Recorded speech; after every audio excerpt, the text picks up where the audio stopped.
The P-51 Mustang did not just win the air war in Europe. It was a miraculous accident that single-handedly prevented the strategic bombing campaign from collapsing entirely. For nearly 3 years of World War II, America's most critical weapon, the daylight bomber, was a sitting duck, bleeding men and machines over Nazi Germany.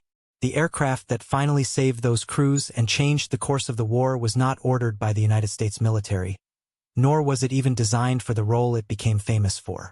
It was born from a cocktail of British desperation, corporate pride, and a staggering 102-day engineering gamble that military aviation history has never seen replicated.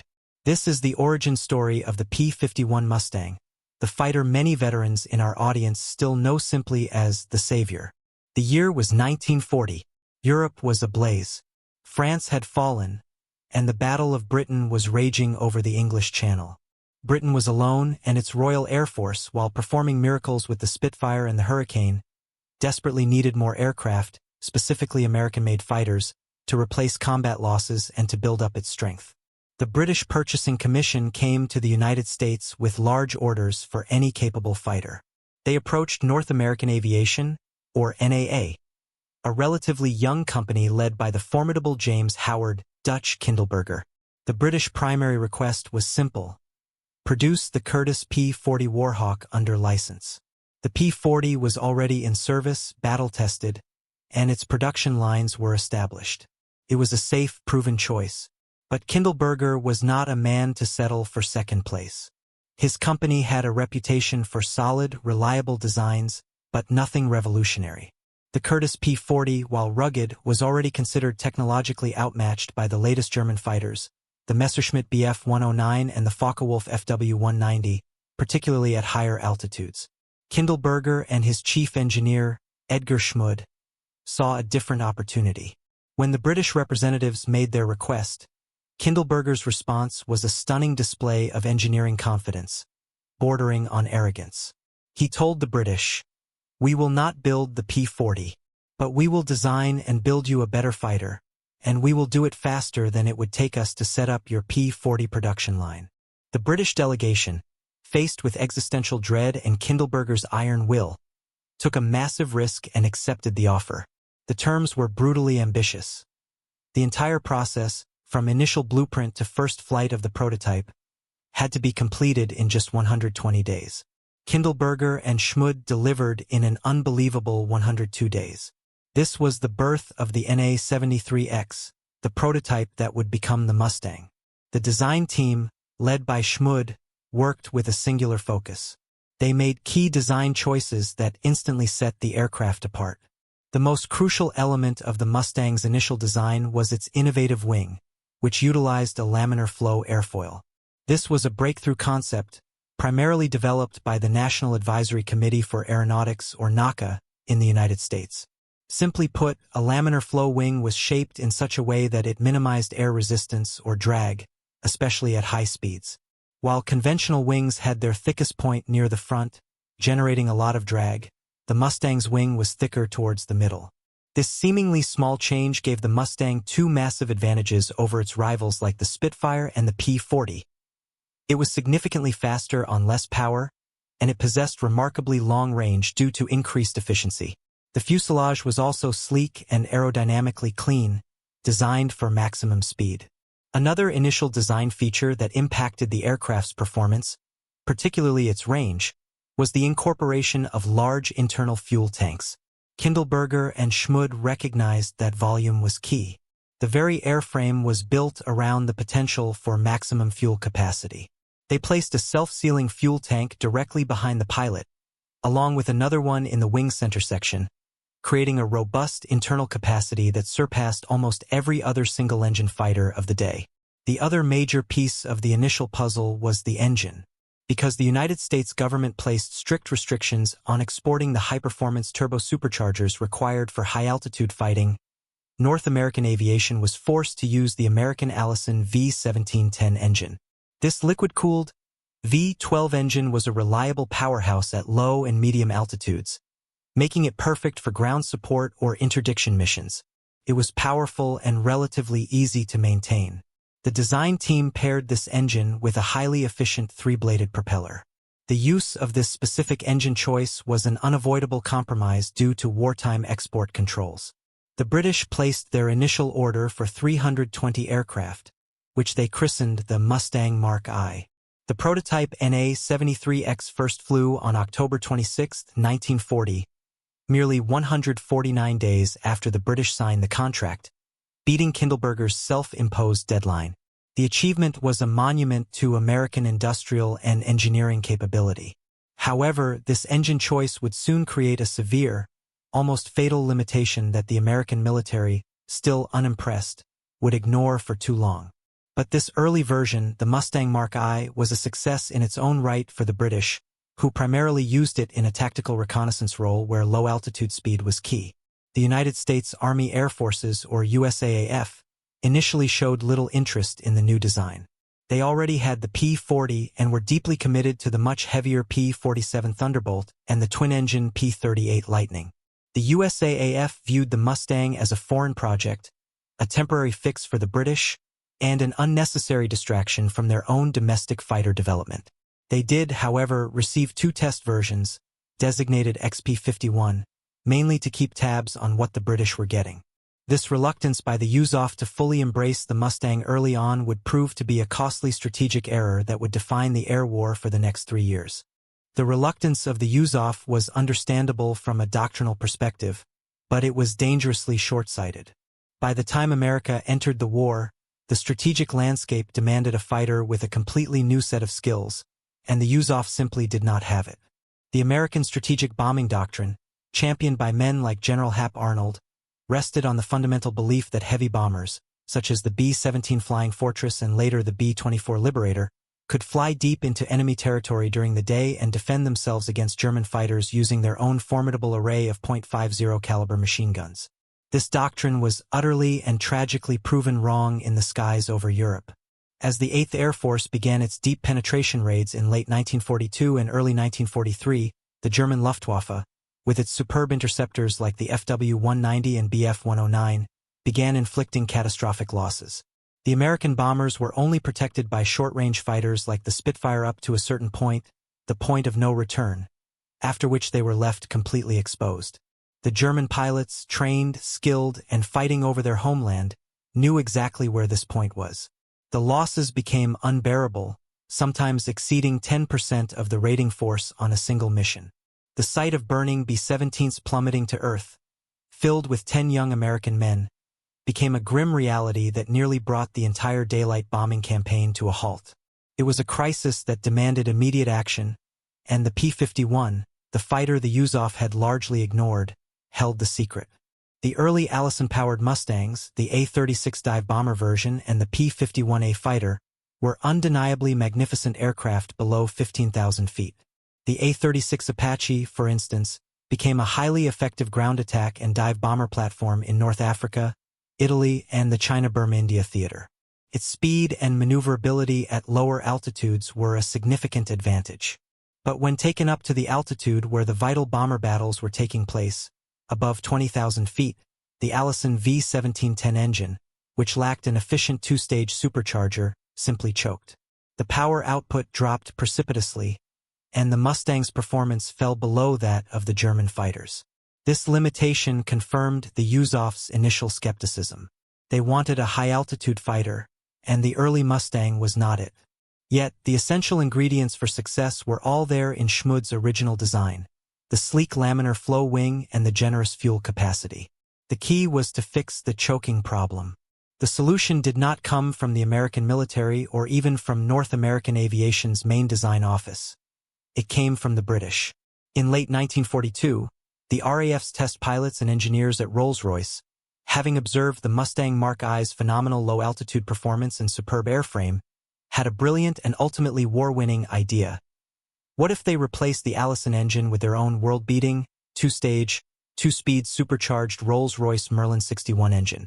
The Merlin was the engine that powered the later dominant versions of the Spitfire. It was an engineering marvel, designed specifically to maintain high power output at very high altitudes, exactly where the Allison-powered Mustang failed. They performed the engine swap on a handful of test airframes, designating them the Mustang Mark X. The results were nothing short of miraculous. The top speed of the Mustang instantly jumped by nearly 100 miles per hour at 30,000 feet, transforming it from a decent low-altitude fighter into a high-altitude beast capable of challenging anything the Luftwaffe could throw at it. The magnificent aerodynamics of the airframe, which had been wasted on the underperforming Allison at altitude, were now perfectly matched with the powerful, reliable Merlin. The news of the British experiment's success quickly reached the United States. It was the spark that Kindelberger and the USAAF needed. Packard, the American company producing the Merlin engine under license as the V-1650, was immediately brought into the fold. The new variant, powered by the American-built Packard V-1650 Merlin, was officially designated the P-51B and the identical P-51C, which was built in the Dallas plant. The transformation was instant and profound. The P-51B was now the fastest, most capable high-altitude fighter the Allies possessed. Most importantly, thanks to its efficient wing design and large internal tanks, it retained the massive range capability that the USAAF so desperately needed. With the addition of external drop tanks, the P-51B could now fly a round trip from England to the farthest targets deep inside Germany and back, staying with the bombers the entire way. The point of no return had been erased. The P-51 was finally ready to go to war in its most vital role. The introduction of the Merlin-powered P-51B and P-51C models in late 1943 marked the true turning point in the skies over Europe. Suddenly, American bomber crews had something they had not possessed before: hope. These crews were composed of young Americans, barely out of high school, flying day after day through murderous flak and facing aggressive German interceptors. Before the Mustang, they often flew knowing their fighter escort would eventually abandon them, leaving them exposed and vulnerable to the final, devastating attacks near the target. When the P-51s, nicknamed Little Friends by the bomber crews, started showing up and staying with them, morale soared. The strategic impact was immediate and measurable. The 8th Air Force began mounting the deep penetration raids that had previously been suicidal, and the German Luftwaffe could no longer pick off the bombers at will. The balance of power was shifting. The P-51's unique combination of attributes, speed, range, and fighting ability, forced the German High Command to change its entire strategy. Previously, the Luftwaffe could concentrate their efforts and engage the unescorted bombers on their terms. With the Mustang's arrival, the Germans were compelled to engage the P-51s, which were faster than the Bf-109 above 25,000 feet and could outfly the formidable FW-190. The battles that ensued in early 1944 were critical, culminating in the major air offensives known collectively as Big Week in February 1944. During Big Week, the USAAF launched massive, round-the-clock raids targeting German aircraft production facilities. The P-51s, fighting deep over Germany, decimated the German fighter force. It wasn't just the destruction of aircraft, but the decimation of the Luftwaffe's experienced pilot corps. The Mustang pilots, often flying aggressive new tactics that allowed them to leave the bombers temporarily to hunt the climbing German fighters, were systematically eliminating the best of the German airmen. This new level of air combat demanded a different kind of pilot and a different kind of aircraft. The P-51 was a pilot's dream. It was fast, highly responsive, and relatively light compared to the P-47 Thunderbolt, making it an excellent dogfighter. Pilots loved the way the aircraft felt, its precise controls, and its ability to absorb a surprising amount of damage and still bring them home. However, the early P-51B and C models had one significant weakness: the canopy. It utilized a hinged, framed canopy that severely restricted the pilot's rearward vision, a critical flaw in high-speed, turning dogfights. A pilot couldn't check 6, look behind him, easily, making him vulnerable to sneak attacks. This flaw was soon to be fixed by the most famous and widely produced variant of the Mustang. The definitive version arrived in mid-1944, the P-51D. This model retained the superb Merlin engine and laminar flow wing, but incorporated two key improvements that sealed its legendary status. The first was the introduction of the bubble canopy, a teardrop-shaped piece of acrylic that gave the pilot virtually 360-degree vision. This was a direct response to pilot feedback and solved the dangerous visibility problem instantly. The second major change was the increase in armament from 4 to 6.50 caliber machine guns mounted in the wings, along with a revised ammunition feed system that significantly reduced gun jamming during combat maneuvers. The P-51D, with its speed, range, perfect vision, and heavy firepower, was, in the estimation of many combat veterans, the perfect fighting machine of World War II. Its arrival in large numbers coincided with the run-up to D-Day and solidified Allied air supremacy. By the time of the Normandy invasion in June 1944, the Luftwaffe was no longer a major threat over the invasion beaches, thanks in no small part to the P-51's relentless dominance in the preceding months. The sheer effectiveness of the P-51D fundamentally changed the tactics of the Allied air forces. Once air supremacy was firmly established, the P-51 was given a new, aggressive mission: fighter sweep or freelance hunting. Instead of being tied strictly to the bomber formations, the Mustangs were cleared to range far ahead of the bombers, seeking out and destroying German fighters as they were taking off, landing, or forming up. This policy was championed by aggressive commanders who realized that the most effective way to protect the bombers was not just to wait for the Germans to attack, but to actively destroy the German war machine and its pilots on the ground and in the air before they could become a threat. The Mustang excelled at this role because of its sheer speed and, once again, its unmatched range. A P-51 pilot could fly deep into Germany, patrol an area, engage multiple targets, and return home with a safety margin of fuel. This free hunting led to legendary pilot rivalries and the rapid accumulation of American aces, pilots who had shot down 5 or more enemy aircraft. The most famous pilots of the 8th Air Force, including Clarence Bud Anderson, Chuck Yeager, and George Preddy, all made their names flying the P-51 Mustang. The P-51's utility was not limited to the European Theater of Operations, or ETO. Although it arrived later in the Pacific and China-Burma-India theaters, or CBI, its long-range capability proved just as crucial there. The massive distances involved in the Pacific meant that only a handful of aircraft could truly serve as effective bomber escorts. The B-29 Superfortress raids on the Japanese homeland, launched from bases as far away as Iwo Jima, required a fighter with extreme endurance. The P-51D, with its external fuel tanks, was the only fighter that could accompany the B-29s for the majority of the journey. In the Pacific, the Mustang was often used for ground-strafing Japanese airfields and infrastructure, proving its versatility once again. The late-war production of the P-51 also saw the introduction of the P-51H, a significantly lighter, faster, and more powerful variant that pushed the Mustang's performance envelope even further, achieving speeds close to 490 miles per hour. Although the P-51H did not see widespread combat before the war ended, it represented the final evolution of the piston engine fighter design. The Mustang's legacy in World War II was cemented. It had destroyed more enemy aircraft in aerial combat in the ETO than any other USAAF fighter.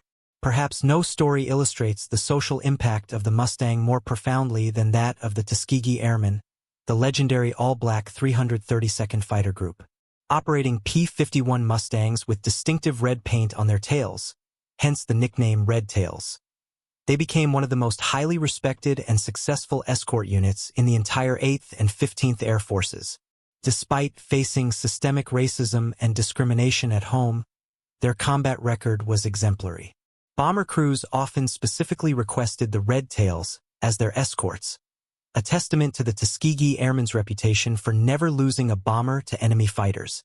Their story, intertwined with the P-51, stands as a powerful symbol of courage and excellence in the face of adversity, further enriching the Mustang's already legendary status.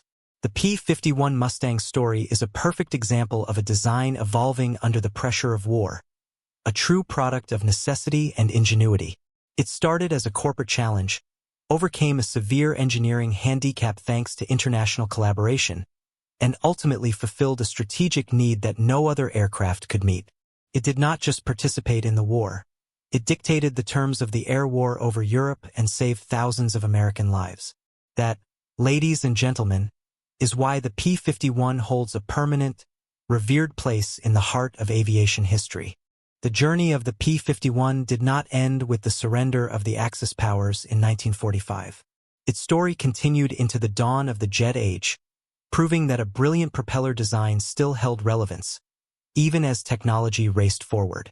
After World War II, the United States Air Force, or USAAF, newly established as a separate branch of the military, redesignated all remaining P-51s as F-51 Mustangs.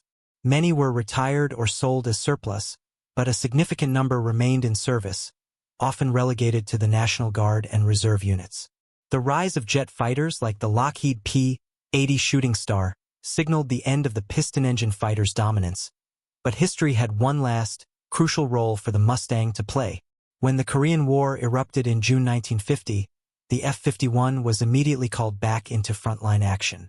The U.S. did not have enough jet aircraft deployed to handle the initial wave of fighting, and the F-51 was the only fighter with the range to operate effectively from bases in Japan and the initial bases in South Korea. The fast-paced, high-altitude dogfights of World War II were mostly over. In Korea, the F-51 was used almost exclusively in the close air support and ground attack role. This was a tough, dangerous job.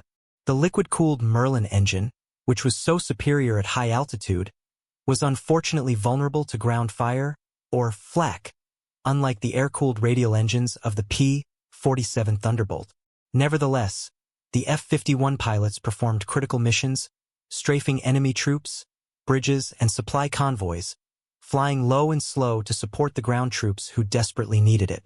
The aircraft provided essential mud-moving capability in the early, desperate days of the war, buying time for the U.S. to deploy its newer F-86 Sabre jets and jet-powered fighter bombers. By 1953, the F-51 was finally retired from USAF service, its role entirely taken over by jets.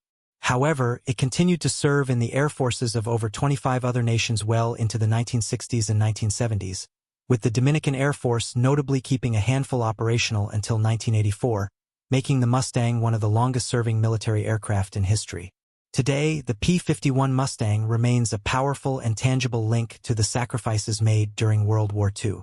For our generation, and especially for the veteran community, it is more than just a piece of hardware. It is a symbol of courage, technological triumph, and victory.